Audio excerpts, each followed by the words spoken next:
Well, Geo Nerds, here we are today over Flinders Street Station in Melbourne. We're going to head out. There's St Paul's back there. There's the Yarra. Hey, the tall buildings in Melbourne. We've got to get some altitude here. I think we'll cruise out along the Westgate Freeway. Why not? Why not? There's the Westgate Bridge. We're living down there when that was open. It was amazing. Cut so much time off getting across Melbourne. So there we go, there's the freeway heading out towards, and those mountains you can see in the background are the Youyangs, and we'll have a brief stop and have a talk about that, because it's pretty interesting. You can see why Melbourne is going to outgrow Sydney. It probably already has. It's got room to grow. Sydney has got nowhere to grow. Mountains and stuff. Rightio, here we go. Just going to stop here. These are the Youyangs. This is a granite batholith that 400 million years ago formed under the ocean, under layers of sediment. That sediment's been eroded away, and there you go. Been there for a few hundred million years. So there we go. Here's our little stone circle right here. It is not that big, but it's still very significant, I think. Yeah, it's pretty cool. That river you can see by is the Little River, and there's Melbourne, the Little River running across in front of us there. So there's a lot of detail in this circle. It's very old, and unfortunately, we got rid of most of the people who could tell us how it worked before we learned how it worked. Folks, let's have a closer look at this stone structure. They're large lumps of basalt from the plain there, that the native people have grouped in a meaning that means something to them. It's a calendar. It shows them where the winter solstice is, where the summer solstice is, where the equinox is, and it's pretty accurate. So we'll look at some diagrams of that in a minute. And it's been there a long, long time. It's been maintained, obviously. People have gone in there and kept the stones going. So let's have a bit of a look at the alignment here. So the equinox in the middle, summer solstice over there, the winter solstice over there. This is not accidental. This cannot be accidental. They meant to do this. There are about 400 Aboriginal cultures in Australia, and it's really dangerous to assume similarities between them. But on the other hand, there are some similarities. For instance, Orion has always been associated with a group of males, and the Pleiades have always been associated with a group of girls. That's found in many Aboriginal cultures across Australia. But in this video, we'll focus entirely on the builders of the Wurdi Youyang stone arrangement, the Wathaurong people.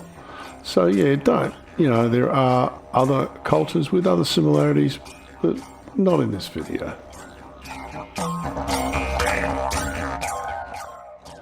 So how did it work? Well, it's a ring of stones. This is a fairly good diagram. Summer solstice, winter solstice, equinox. Summer solstice starts getting colder. Here we go. This is a map of the stones with the lines on the top, and those little stones at the front there, they're important too. Let's have a bit of a look at those. So if you stand at the top of that circle, these stones also mark the winter solstice, the equinox, and the summer solstice. They've been knocked around a bit over the years, I suspect. And here is a photograph of it when the sheep have been eating on it, obviously. You see all the sheep trails there. Is it accurate? Reasonably. But anyway, let's have a look at the timeline on this device. So here we are, a bit of a human history timeline here. Let's go over World War One, first person on the moon, the Crusades start. This is whizzing back in time fairly quickly. There's Jesus Christ's birth there. Olympic Games back through ancient Egypt. We're going way back. First metal tools, Jericho. And here's when they think our stone circle was built. This thing is seriously old. Now, to call this thing an observatory, it's probably a bridge too far, but as a calendar, almost certainly. It's obviously not unintentional. Now, I'm not saying, some Aboriginal guy sat down there with a calculator and worked all this out. They observed it, and they put the rock down. Then they observed it, and they put the rock down. They reinforced that. I've met a lot of people who think Aboriginal people were in some way stupid. That's a huge mistake. Primitive, yes, but primitive isn't an insult. Primitive simply means like their ancestors.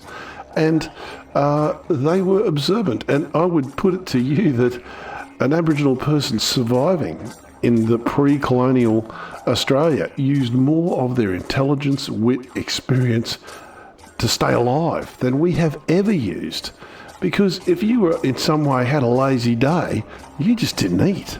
So, that was not the way that society worked. It was also a very complicated society. As I said earlier, over 400 Aboriginal cultures in Australia. There's probably more. And they had similar customs, but they did not have the same customs. They couldn't even speak the same language.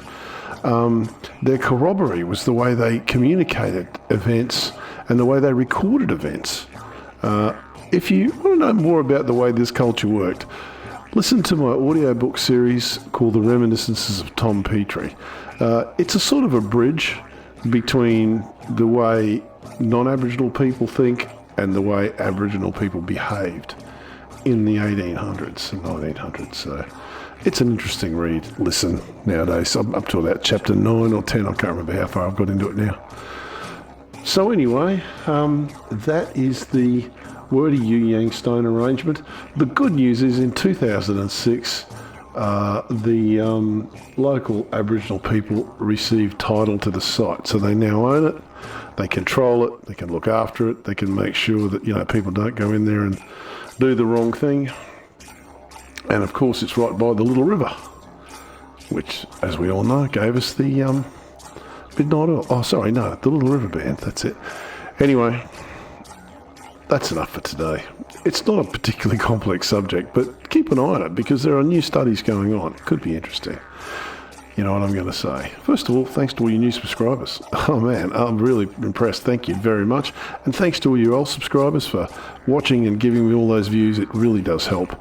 And if you like this content, subscribe. 60% of you aren't subscribed. Come over here. There's all the cool guys over here. Smash that like button. And, of course, don't forget to keep rocking. T-Rocks out.